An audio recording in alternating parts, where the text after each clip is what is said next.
Aqui, nessa casa eu me encontrei. Entrei e aqui dentro vi saída. Sim, foi nessa casa de amor que as benesses do labor cicatrizaram minhas feridas. Depois de muitos e muitos passes, estudo e água da paciência. Boa noite a todos. Bem, para mim é uma satisfação, um prazer estar aqui pela primeira vez. Já trabalhei aqui em Camusim como promotora, mas como palestrante espírita é a primeira vez. Então, agradecer a Leandro, a Saulo, pelo convite. É uma satisfação. E a gente poder abordar mais um tema à luz da doutrina espírita. E, dessa feita, a gente vai falar sobre o Cristo Consolador. Meu papel colou aqui, deixa eu tirar. Que está no capítulo 6º do Evangelho segundo o Espiritismo, onde ele começa falando: vinde a mim todos vós que sofreis e que estáis sobrecarregados, e eu vos aliviarei. Quer dizer, o Mestre Jesus já mostrando aquela época que vem como consolação. Tomai meu jugo sobre vós e aprendei de mim, que sou brando e humilde de coração, e encontrareis o repouso de vossas almas, porque meu jugo é suave e meu fardo é leve. Então, todos os sofrimentos, méritos, misérias, decepções, dores físicas, perda de seres queridos, encontram sua consolação na fé no futuro. Aí eu quero conjugar esse capítulo 6º com o capítulo 2º, que fala exatamente sobre a vida futura. O Mestre Jesus já dizia no capítulo 2º que é a perspectiva de uma vida futura. Porque a humanidade, o que é uma vida futura? O que é que a gente imagina como vida futura? Porque a humanidade, durante muito tempo, imaginou o que é que iria acontecer após o desencarne. Se a gente for fazer um retrospectivo, né, a gente sabe que é uma coisa certa na nossa vida, que iremos morrer, né, que iremos desencarnar. E, durante esse período da humanidade, quando Jesus veio, porque Moisés não poderia já tocar na vida futura em virtude da falta de amadurecimento da humanidade naquela época. Moisés, que veio muito antes de Jesus, que veio como missionário trazendo a primeira revelação. Que a gente sabe que ele veio trazer a ideia do Deus único e uma visão que era necessário, muitas vezes dura, né? A lei divina de uma forma mais dura e enérgica em virtude da necessidade da humanidade à época. Então vem Jesus com a visão de vida futura. Ele já traz como princípio natural que existia uma vida futura. Por isso que os cristãos acreditam na imortalidade da alma, não é verdade? Todos os cristãos acreditam em Deus e na imortalidade da alma, que seremos imortais. Mas durante muito tempo, o que a humanidade imaginava da imortalidade? Você vai viver eternamente com que ideia? De que a gente iria para um céu ou para o inferno. E outra, o céu era em cima e o inferno era embaixo. O que é meio estranho, né? Porque a Terra gira. Então, o que está em cima, daqui a pouco está embaixo, o que está embaixo. Mas a ideia imatura que a humanidade tinha. Então, quando Jesus falou em vida futura, porque, veja, os judeus, a perspectiva que os judeus tinham, era o quê? De anjos, que eram seres criados à parte, criados já perfeitos, e que, quando você cumprisse a lei de Deus, qual era a recompensa? Os bens terrenos. Era essa a visão. Por isso que os judeus, né, ficaram... Jesus era judeu, mas os judeus não gostaram do discurso de Jesus, porque o discurso dele era de igualdade, de amor. Não só igualdade entre os judeus, mas entre todos os povos. Os judeus até aceitavam amar ao próximo, mas ao próximo, um outro judeu. Então, toda essa visão que Jesus tinha de igualdade, de irmandade e de vida futura. Jesus falou em vida futura, mas ele não podia aprofundar muito. Ele não podia falar do mundo espiritual. Ele não podia falar da comunicação com os espíritos. Por quê, gente? Porque nós não tínhamos maturidade para isso. Quer ver uma coisa? Hoje quantas pessoas têm medo só de ouvir falar em espírito? Espírita. Eu vi recentemente um palestrante, que eu não vou falar o nome, mas assim, bem engraçado, ele disse que, olha, eu já falei, eu não tenho mediunidade, porque você sabe que todos nós somos médios, nós temos sensibilidades, estamos em comunicação com o mundo espiritual, seja dormindo, seja por intuição, nós todos temos mediunidade. Mas mediunidade ostensiva, de evidência, de audiência, só aqueles médios que têm mesmo, né, essas características, né, de mediunidade ostensiva. Aí ele disse assim, eu não tenho nenhuma mediunidade ostensiva, mas a gente pode aparecer a qualquer momento, né? A mediunidade, ela não tem fase na nossa vida, pode aparecer na época de criança, em adulto, na fase idosa. Então ele disse, se por acaso eu começar a ter mediunidade ostensiva, por favor, apareça de dia e quando tiver gente, porque eu morro de medo dessa questão de espírito aparecer perto de mim. Ora, para vocês verem como ainda a gente tem uma imaturidade para as questões espirituais. Ao longo da humanidade, alguns já tinham uma certa maturidade. Parem para pensar que Moisés, quando recebeu, não saiu. Porque se fosse muita gente hoje ouvisse aquela voz, saia correndo. Não é verdade? Muitos profetas, há 2000 anos, muitos 1000 anos antes de Jesus, já tinham uma sensibilidade para as questões espirituais. Graças a Deus. Porque senão muitas das nossas mensagens que a gente tem daquela época não existiriam. Mas ainda, hoje, ainda temos uma imaturidade. Por isso, então, que existe tanto preconceito com a doutrina espírita. As pessoas até fazem um preconceito, né? Fazem uma imagem que, na verdade, não existe. Às vezes até se equivocam de conhecer, muitas vezes, ou conhecem de uma forma equivocada a doutrina. Então, o Cristo Consolador, que estabelece no capítulo 6, era exatamente o Consolador prometido, que é o Espiritismo. Quando foi que Jesus falou nisso? Está lá em São João, capítulo 14, versículo 15, 16, 17 e 26. Se vós me amás, aguardai meus mandamentos, eu pedirei a meu Pai, e ele vos enviará um outro Consolador, a fim de que permaneça eternamente convosco, o Espírito de verdade, que o mundo não pode receber, porque não vê e não conhece. Já ele dizia que a gente não, naquela época, a humanidade não tinha maturidade para conhecer. Mas quanto a vós, conhecê-lo-eis, porque permanecerá convosco e estará em vós. Mas o Consolador, que é o Santo Espírito que meu Pai enviará em meu nome, ensinar-vos-á todas as coisas e vos fará lembrar de tudo aquilo que eu vos tenha dito. Por favor, pode passar. Pode seguir. Então, aqui, onde ele diz outro Consolador, se existia um outro Consolador, que é o Espiritismo, é porque isso está lá no Evangelho, o que implica a insuficiência daqueles que eles achariam na crença que iria fundar. Bem, a gente tem que falar da importância das outras religiões. A gente sabe que a partir do século III, o catolicismo, a crença, né, o Cristo, ele foi consolidado pelo Estado, né, o Estado consolidou ele como mestre salvador, e aí começaram os dogmas a partir do século III. Por quê? Porque havia perseguição com os cristãos, e ele disse, olha, já que eu não posso com o inimigo, vamos juntar a ele. Então, oficializou, né, como doutrina oficial, quando surgiu o catolicismo, mas o movimento católico, e depois o próprio movimento protestante, que veio oportunamente, né, em virtude de tantos abusos naquela época, tiveram os seus equívocos. Por quê?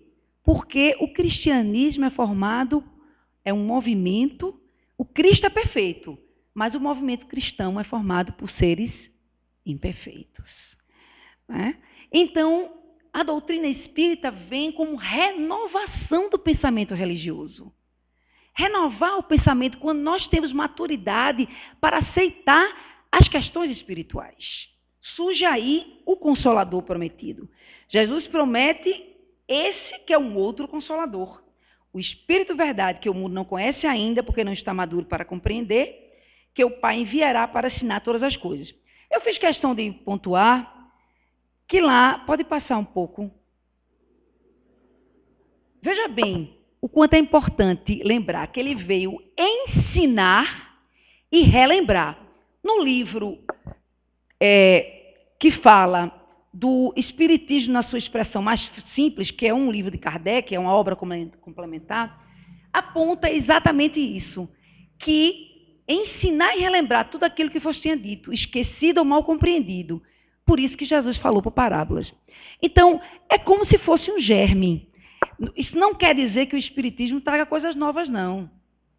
O Espiritismo, Jesus deixou o germe, uma semente, que precisava se propagar. Por quê? Porque a humanidade não tinha maturidade ainda para conhecer essa realidade.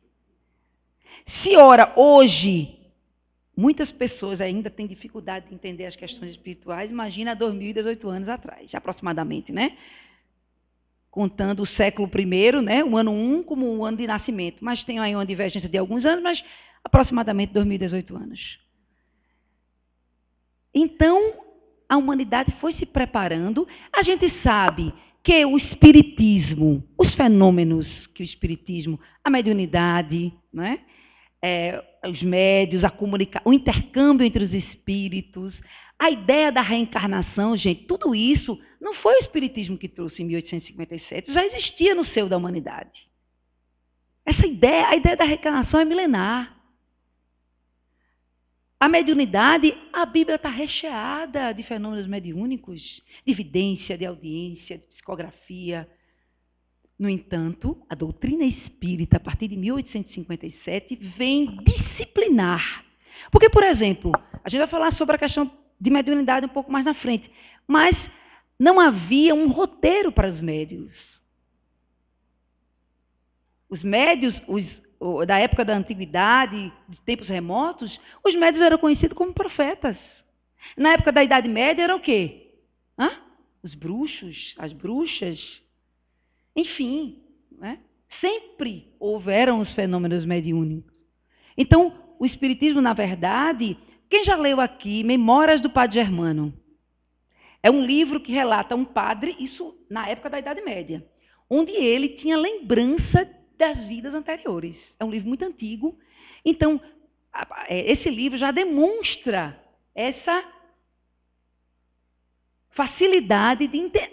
E não tinha doutrina espírita ainda, mas ele já tinha intuitivamente a ideia da reencarnação. Então, o Cristo não disse tudo, mas deixou em estado de germe. Ele deixou na semente. Por isso que o Espiritismo não vem trazer coisas novas, ele vem explicar agora que a humanidade tem maturidade para ter todos ao mesmo tempo? Não. Tem pessoas que ainda precisam de um tempo para entender ainda e não ter medo, né? Porque a gente ainda tem uma imaturidade, uma infantilidade com relação a essas questões. Agora, é engraçado, eu fico pensando, né? A gente é espírito. Só perde o corpo de carne. Você imagina, eu até brinco com o pessoal lá de casa, minha gente, quando eu perder esse corpo de carne, vocês vão ter medo de mim? Porque não é assim. As pessoas gostam, amam aquele parente. Meu pai, minha mãe morreu. Olha, não falo nem o nome dele. Olha, não vamos conversar sobre fulano, não, que fulano morreu, eu já estou toda arrepiada. Né? É a imaturidade que nós temos. Nós mudamos de estado. Nós estamos mais nesse plano, estamos em outro plano. E o mais bonito que a gente vê na doutrina espírita é que ela vai trazer para a gente a ideia de que a codificação, os seus livros, e é muito bom o estudo, tanto que o Evangelho segundo o Espiritismo nos diz: espírita, amai-vos, eis o primeiro ensinamento, instruí-vos, eis o segundo. O quanto é importante a gente conhecer a codificação, viu, gente? Os 5 livros, até para dar um norte, porque muitas obras que estão saindo por aí, elas divergem completamente da doutrina espírita. Por isso, às vezes, muitos equívocos. E isso a gente pode dizer até que é um processo natural, uma vez que o movimento é feito por seres imperfeitos, Mas a doutrina, com a codificação e com a sua obra complementar, ela foi ditada por espíritos superiores. Foi um movimento a partir de 1857, Kardec, que é o codificador, ele é um homem de ciência. Foi espetacular. Kardec não era nenhum fanático, não. Kardec, quando se deparou com aqueles fenômenos que via que tinha uma causa inteligente, ele, como era um pesquisador e estudioso, ele se debruçou e viu que ali tinha uma resposta para o que a humanidade sempre quis. De onde eu vim, para onde eu vou e por que eu sofro. Por que eu sofro? Porque as ideias iniciais que a gente tinha eram ideias pueris, até para explicar o sofrimento. Quais são as ideias ao longo do tempo? Não vou ser só por causa do pecado original. Quer dizer, primeiro, se a gente só tem uma vida, eu não estava nem vivo naquela época. Nem tinha sido criado. É incompatível com a justiça divina imaginar que os sofrimentos vêm de um pecado de um homem que foi criado, que, na verdade, a ideia de Adão e Eva é um simbolismo. É um simbolismo da criação do homem. E quando o homem, simples e ignorante, vai desviando os seus caminhos, em busca, né, de aperfeiçoamento, ele comete os equívocos. Jesus já disse isso, né? Que os escândalos, né, evitai os escândalos, mas quando ele vier, é melhor que você tire um olho, que tire uma perna, para que isso não venha agravar a sua situação. Então, é incompatível com a justiça de Deus. A ideia que a doutrina espírita nos traz, só um pouquinho para ver se eu chego onde eu estou querendo. Por favor. Então, bem-aventurados os aflitos. Jesus disse isso, porque serão consolados. Mas de que forma a gente vai se achar feliz sem saber por que sofre? Jesus disse isso, que nós devemos ser bem-aventurados, que alguns dizem avante. Avante aqueles que sofrem. Mas se nós temos uma existência única, se nós fomos criados nessa existência agora, por que é que o Criador, por que Deus resolveu, para ficar mais divertido, tirar... Não, esse aqui eu vou tirar a visão, né? Esse aqui vai ser cego, esse aqui já vai nascer com câncer, esse vai nascer com microcefalia, esse aqui vai nascer numa situação de miserabilidade muito grande, enquanto o outro vai nascer abastado. Um outro vai nascer com a beleza física esplendorosa e um outro, né, em situações desfavoráveis. Alguém apontar que um filho do Criador vai nascer com uma deficiência mental bastante comprometida, e um outro vai nascer um Mozart, um Beethoven. Estou falando na linha musical, mas a gente tem físicos, né, prodígios nas diversas áreas. Que, aliás, os grandes, né, intelectuais, aqueles que as pessoas admiraram, foram aqueles que vieram para impulsionar o nosso desenvolvimento, a nossa evolução. Em todas. Podem observar que ao longo de vários períodos da humanidade, vieram vários seres com essa capacidade, com inteligência, né, tanto na área espiritual como na área científica, filosófica, para impulsionar a humanidade. Mas como essa pessoa veio como mestre desde criança? Se nós tivéssemos apenas uma vida única, sem uma existência anterior. Então, os ensinamentos da doutrina espírita ajustam-se perfeitamente às tendências especulativas e ao progresso científico dos tempos atuais.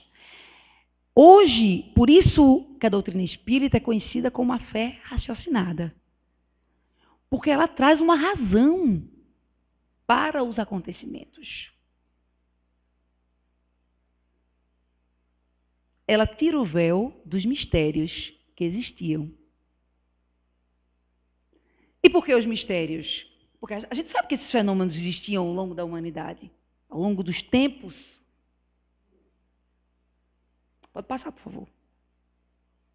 Então, o Espiritismo lhe mostra a causa nas existências anteriores. E o Espiritismo lhe dá uma fé inabalável no futuro. Lhe dá uma fé inabalável no futuro. Porque o sofrimento que nós passamos, pelos diversos setores, profissionalmente, né, às vezes no âmbito familiar, nas relações amorosas, é a construção do próprio homem. Ora, em vez de você ser um resultado de algo que você não colaborou, você é um resultado de si mesmo. Os nossos próprios equívocos. Deus fez o construtor, fez com que nós mesmos construíssemos esse progresso. Mas vai muito além, né? Porque Deus nos deixou construir, mas Ele, como Pai, nos dá a providência divina. A providência. Não é como a lei matemática. A lei divina não é como a lei matemática. Você, por exemplo, você está com um débito no banco, né? Você vai lá e chega para o gerente e diz, olha, eu estou com um problema aqui. O gerente vai lá, olha no computador e fala assim, olha, não posso, porque o sistema não admite mudança. A lei divina não é assim. Por isso que fazer o bem, quantas vezes as pessoas, né, se autopunem, se sabotam por erros, quando nós deveríamos nos movimentar no bem. Aí eu me lembro da história de Elias. Lembra que, não sei se vocês sabem, a história de Elias, Elias, no afã de defender o Deus de Israel contra o Deus Baal, que era aquele Deus do materialismo, né? Que está lá, né? Naquela época conhecido como Deus Baal, o Deus lá do Velho Testamento. Ele mandou cortar 900 cabeças, sacerdotes. Então, ele teria que reencarnar 900 vezes as pessoas cortando a cabeça dele, certo? Ele tinha que reencarnar 900 vezes. Se fosse por uma conta matemática, seria assim. Não era? Mas não é assim. Por quê? Primeiro, vai ser julgada a intenção. E segundo, em que pese que ele também, apesar, tem aquele, né, o arrependimento, a expiação e a reparação. Lembram? Depois ele veio, reencarnou como João Batista. E perdeu a cabeça numa das encarnações, mas ele não precisou reencarnar 900 vezes. Então, é importante que a gente se movimente sempre no bem, para que a gente possa resgatar os nossos débitos. Então, o Espiritismo vem responder de onde nós viemos de experiências anteriores, para onde nós vamos. Somos nós que vamos definir os nossos caminhos. Para onde é que você quer ir? O que é que você pensa todo dia? Você pensa positivo? Você tem uma energia positiva? O que é que você pensa? O que é que você investe? Aí vai definir para onde você vai. Por que é que você ainda está na Terra? Né? Nós estamos aqui no mundo de provas e expiações, gente. A gente não está aqui, né, a lazer, não. Provas e expiações é duro. É pesado. Estamos aí num processo de transição, por isso tanta conturbação. Mas vai vir um mundo de regeneração. E nós temos que também confiar, porque esse barco tem um condutor. A gente não tem que se desesperar. Quem é o condutor? Jesus. Ele é o governador espiritual da terra. E muitas vezes a gente se vê em sofrimento e diz assim, olha, mas Deus não está comigo. Muitas vezes somos nós.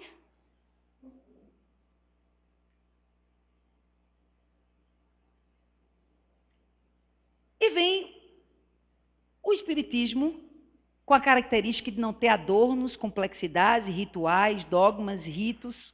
Por que o Espiritismo não tem? Por que vocês acham? Por que nós não adotamos essa característica de ritual, de sacerdócio, de hierarquias? Porque nós não precisamos, para entrar em contato com o nosso Criador, nós não precisamos de nada material. Não é nem por isso que nós vamos desrespeitar os nossos irmãos católicos, entre outras religiões, que têm as suas imagens, os seus santos, enfim. Nós devemos respeitar. Até porque, gente, tem muitas pessoas que é difícil desapegar. Imagina quantas encarnações a pessoa teve como católico. Que é até um risco para quem entra no movimento espírita de querer adotar isso. Não é, Leandro? Alguns até têm uma tendência de querer adotar. Porque são muitas encarnações como católico. Mas nós não precisamos de terço, de imagens, em que pese que nós devemos respeitar, sim. Mas se precisássemos, só seria protegido quem tem, concordam? Quem tem uma imagem, quem tem um amuleto, quem faz uma promessa. Mas não precisa. E a doutrina, como proposta de renovação do pensamento religioso, ela não poderia vir com esses rituais, com um intermediário. Você precisa de alguém. Para que você se comunique com o Criador, você precisa do pastor, do padre, ou de alguém, ou do dirigente do centro. Onde o contato com o Criador é um contato direto. Então, se a proposta da doutrina é essa, não adotamos. Pode seguir em frente. Bem, e aí essa proposta da doutrina de vir como um corpo organizado, trazer princípios. Os fenômenos mediúnicos já existiam desde todos os tempos, mas a doutrina espírita vem disciplinar. Como é que o médium deve agir? O que é que ele não deve? Aliás, até porque a fenomenologia mediúnica é algo que atrai muito o centro, né? Tem muita gente que vem e quando sabe que tem um médium ostensivo, eu queria ir para aquele centro. Está logo em busca da cura, né? Das curas, dos fenômenos, de ver se vê alguma coisa, ver se o médium fala alguma coisa para ele.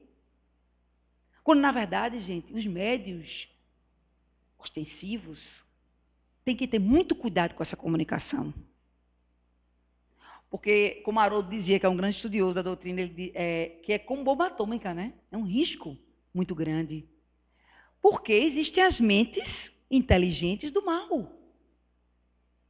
Então, o uso da mediunidade, esses fenômenos, o principal objetivo de um centro espírita é servir de escola para transformação moral. Em que pese que eu não estou de maneira nenhuma desmerecendo o trabalho das reuniões mediúnicas, é muito importante, até porque os testemunhos, né, dos espíritos, recentemente a gente comentava sobre isso, muitas vezes até instrui tão qual ou até mais. Porque os espíritos superiores vêm para dar, lógico, todo encaminhamento, mas com as experiências dos espíritos sofredores, o céu e o inferno traz muito bem isso, vários depoimentos, a gente se coloca ali e quantas situações a gente não passa. Vamos para frente. Bem, então a proposta do espiritismo, veja, a religião, em geral, tem Deus e a imortalidade da alma. E o espiritismo, como renovação do pensamento religioso, vem trazer comunicabilidade dos espíritos, diversidade dos mundos habitados e pluralidade das existências. Significa então dizer, gente, para alguns, você está querendo dizer com isso que se o espiritismo é a renovação do pensamento religioso, era melhor que todo mundo se tornasse espírita, né? Era bom, porque aí o mundo ia evoluir. Será que ia? Se todo mundo virasse espírita, né?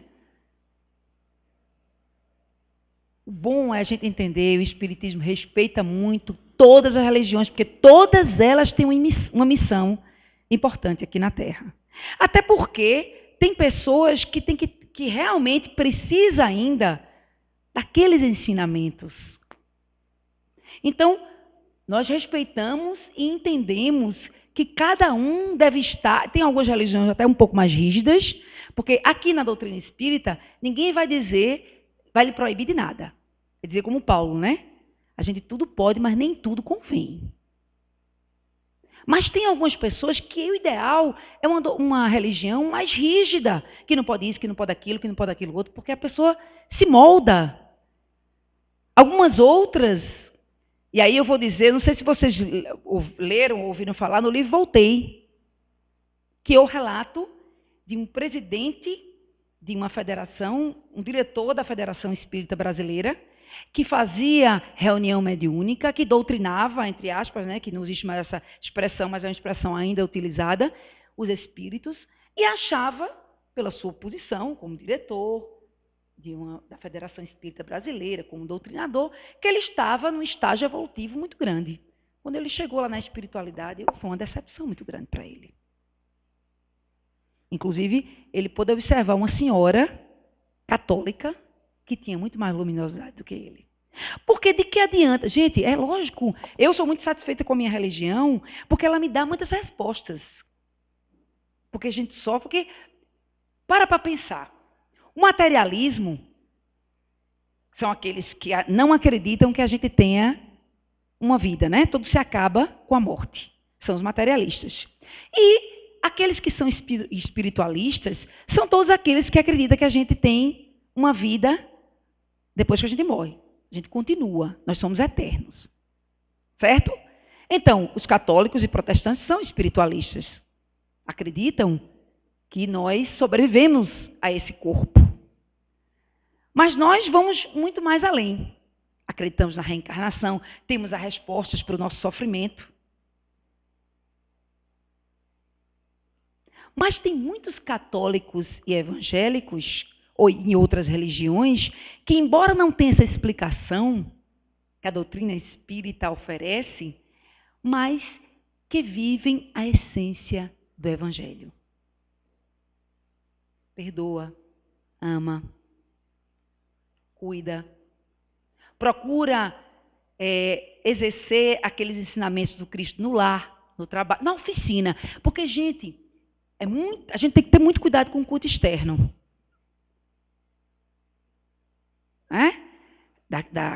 É muito bom vir ao centro e aos templos, mas quantos que se acomodam, porque dizem, não, toda semana eu vou para a igreja, eu faço a distribuição da sopa, ou eu vou para o centro espírita, ou eu vou para o culto, e eu distribuo cesta básica, pronto, já estou fazendo a minha parte.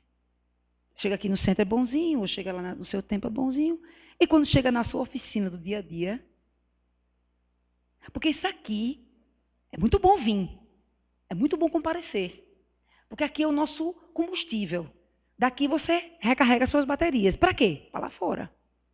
Aqui a gente escuta uma palavra, a gente sai daqui com reflexão, porque as turbulações, gente, não são fáceis do dia a dia. Hoje é uma contrariedade com um amigo no trabalho. Outro dia é com esposa, com esposo, com filho. Outro dia é na rua, né, no trânsito. É no relacionamento afetivo. Os desafios são muitos. Então, essa prática de comparecer mensalmente ou semanalmente, da gente estar lendo uma obra, ouvindo uma palestra, muitas vezes até virtual, enfim, isso nos dá aquele alimento espiritual. Eu vou contar aqui uma coisa bem interessante que aconteceu comigo. Eu não era um espírito estudiosa. Eu só comparecia esporadicamente, alguns anos atrás. E certa feita eu estava sentada, veja como a espiritualidade fala com a gente. Eu estava sentada assistindo uma palestra, não era palestrante, nem estudava a doutrina. E eu comecei a pensar, eu estava tão cansada, a gente voltou do trabalho, cansada. Eu disse, meu Deus, eu já sei tudo o que é para fazer, a gente tem que fazer o bem, a gente tem que perdoar, a gente tem que amar, eu já sei tudo. Eu acho que eu não vou ficar mais vindo para o centro, não. Mas eu estou sabendo tanta coisa.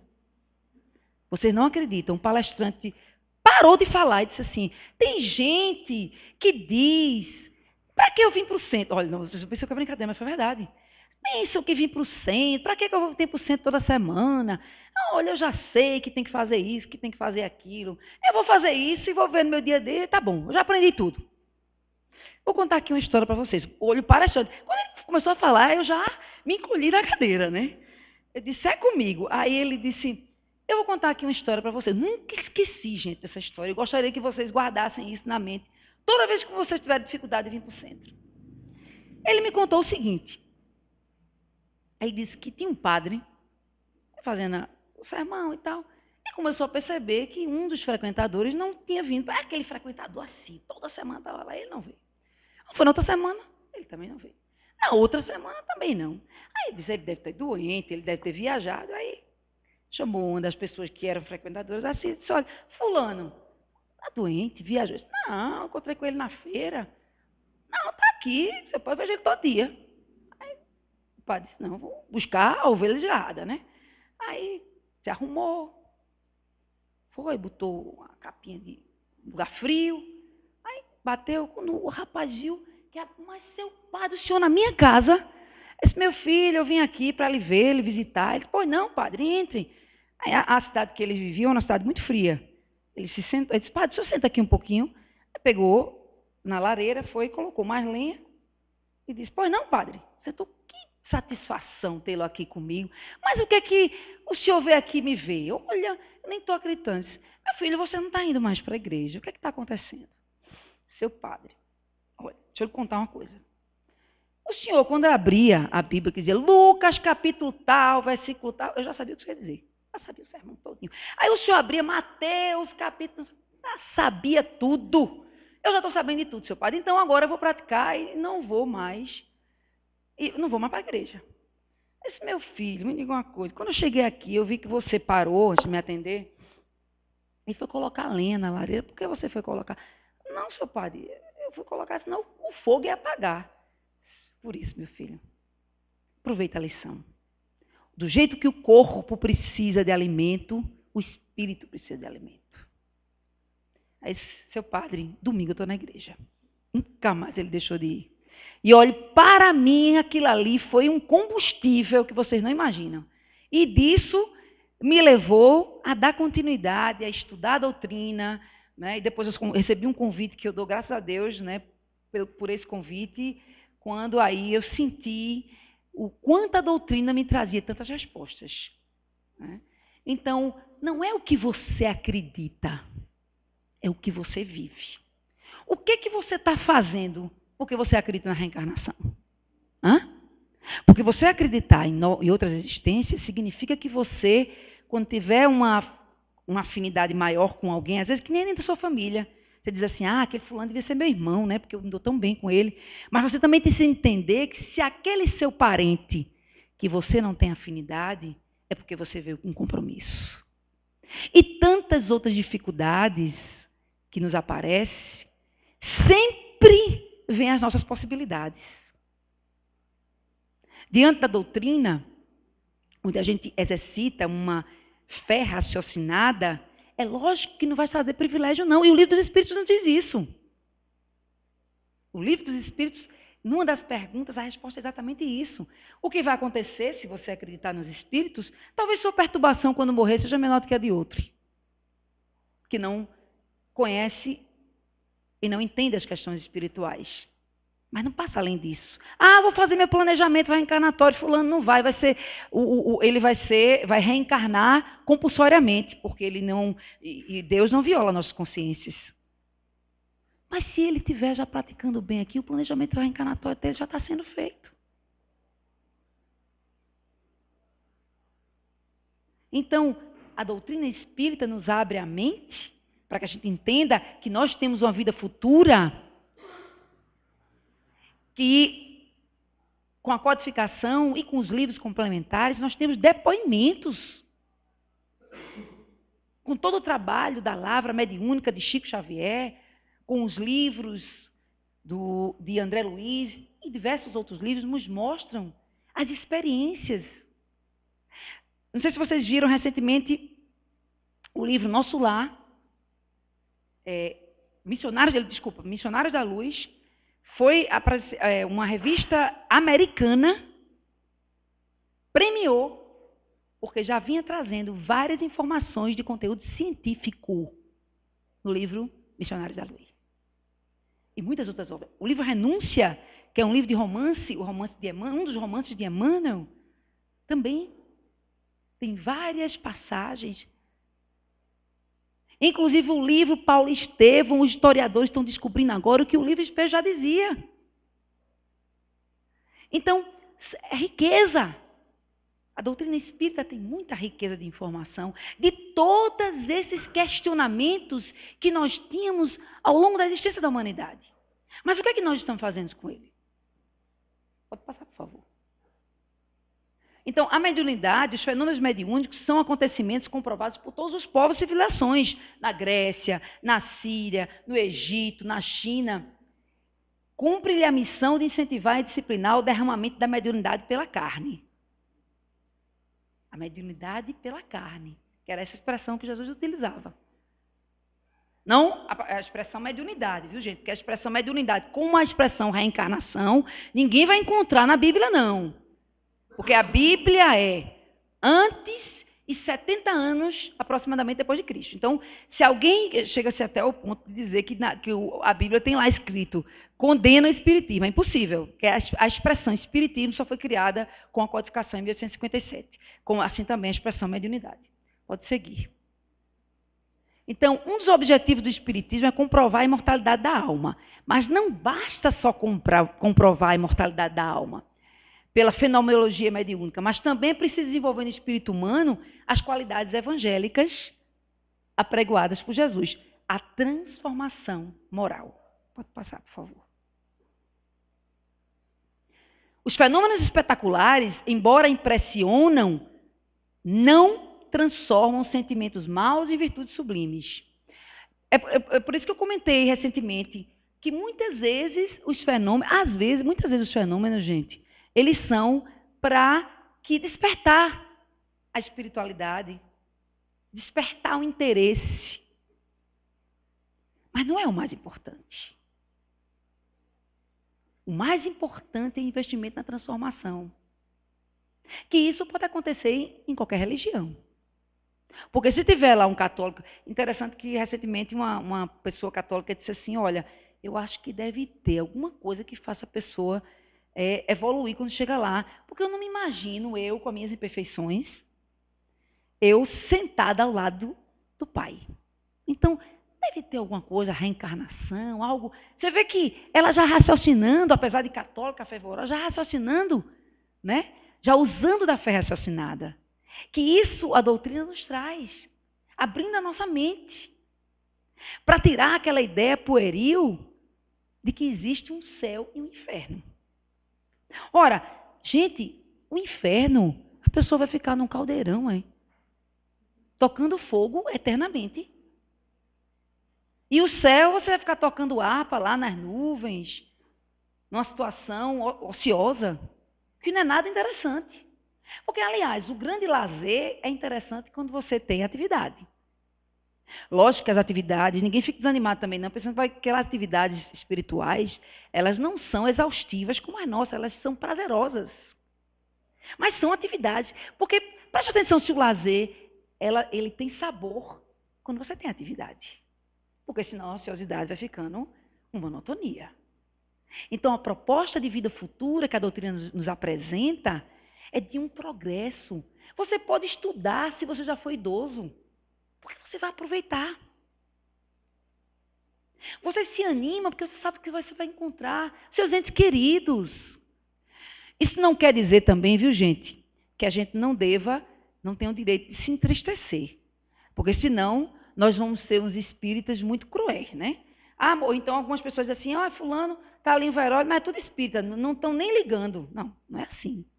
A gente sente, a gente ainda não tem um processo de amadurecimento completo, né? Lógico que nós espíritos vamos sentir saudade, né? Saudades dos nossos parentes, nossos entes queridos, devemos fazer aquele desapego, porque sabemos que isso pode acontecer a qualquer momento, mas vamos sentir sim um momento de tristeza, passar pelo momento de luto, mas a perspectiva de vida futura que o Espiritismo nos apresenta não é de um céu e de um inferno.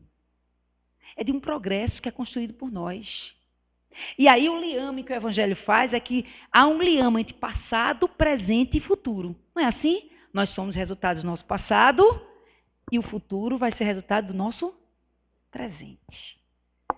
Então, operemos no bem. Pode seguir. Sem a presença da alma, a doutrina do pecado original, já falei sobre isso, não seria somente inconciliável com a justiça de Deus, que tornaria todos os homens responsáveis pela falta de um só. Já pensou? Todo mundo responsável por causa de Adão. Ora, coisa fora do contexto. Seria também um contrassenso, e tanto menos justificável, quanto, segundo essa doutrina, a alma não existia na época em que se pretende. Pode passar. Com a pré-existência da alma, o homem traz ao renascer o germe de suas imperfeições. Nós não lembramos, porque existe um véu que cobre a nossa memória. Mas nós temos a percepção, gente. A gente sabe. A gente sente. Por quê? A gente sabe qual é o nosso defeito, qual é a nossa má inclinação. Alguns para o sexo, outro para a bebida, outro para o gasto. Né? Tem uns que juntam tudo, né? Às vezes para a bebida, para o sexo conjuntamente, às vezes para o gasto, às vezes a vaidade excessiva, o ciúme. E quantas pessoas criadas por um mesmo pai e mesma mãe completamente diferentes, com a mesma estrutura familiar, tantas diferenças, mas nós temos a intuição do que nós somos. Nós percebemos quais são as nossas inclinações para o bem e para o mal. Então, o germe é lançado. Dos defeitos que não corrigiu e que se traduzem pelos instintos naturais, seus pendores para tal qual vício. É esse o verdadeiro pecado original. Né? O pecado original é seu, né? Com a diferença capital que sofre apenas das suas próprias faltas. O pecado entre aspas, o sofrimento é decorrente dos nossos próprios erros. Pode seguir, por favor. Pode passar. Então, extinguir a ideia absoluta do inferno, já falei sobre isso. Pode passar. Então, o próprio homem é responsável pela sua glória e pela sua falência. Mais um, que é o finalzinho já. Não basta ver. É preciso, sobretudo, compreender. A fé cega já não é para este século. O que a gente quer dizer com isso é que a gente não deve menosprezar que cada religião tem a sua importância. Mas a tendência... E aí, alguém pode perguntar, então todo mundo vai virar espírita? Não. Porque Kardec dizia que o espiritismo não é a religião do futuro, é o futuro das religiões. Por quê? Porque as religiões vão entender, porque isso são conceitos universais, a reencarnação, a existência de outros mundos habitados, tudo isso as outras religiões vão incorporar como conceitos. É precisamente ao dogma da fé cega que se deve ser hoje tão grande o número de incrédulos.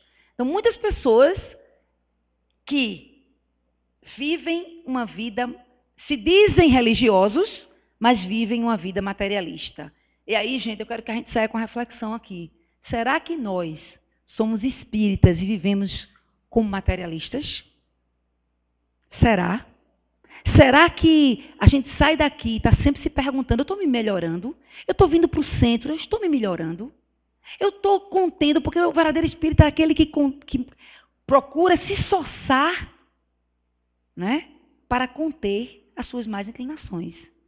Então, será que a fé cega traz os incrédulos, mas aqueles que acreditam na fé raciocinada e que não vivem essa fé são quase como materialistas.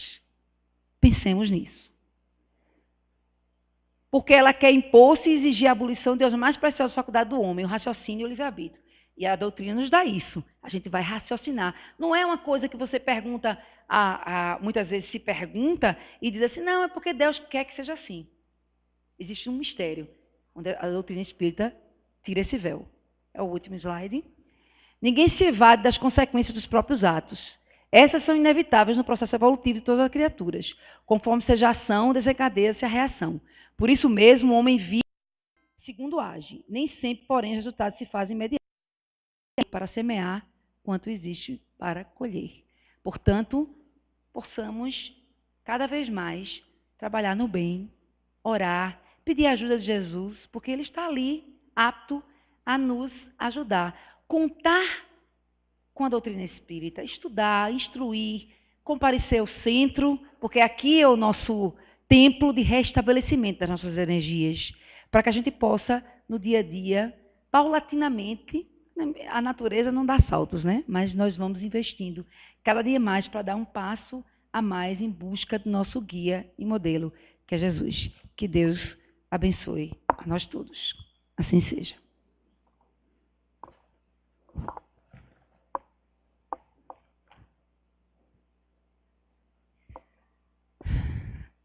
Querido Mestre Jesus,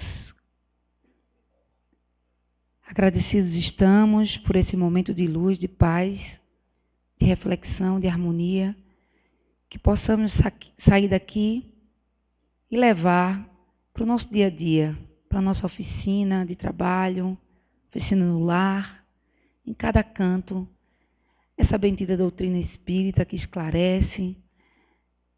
Sabemos que mais importante do que converter as pessoas é dar o exemplo, praticando no dia a dia as lições do Mestre e a fé raciocinada.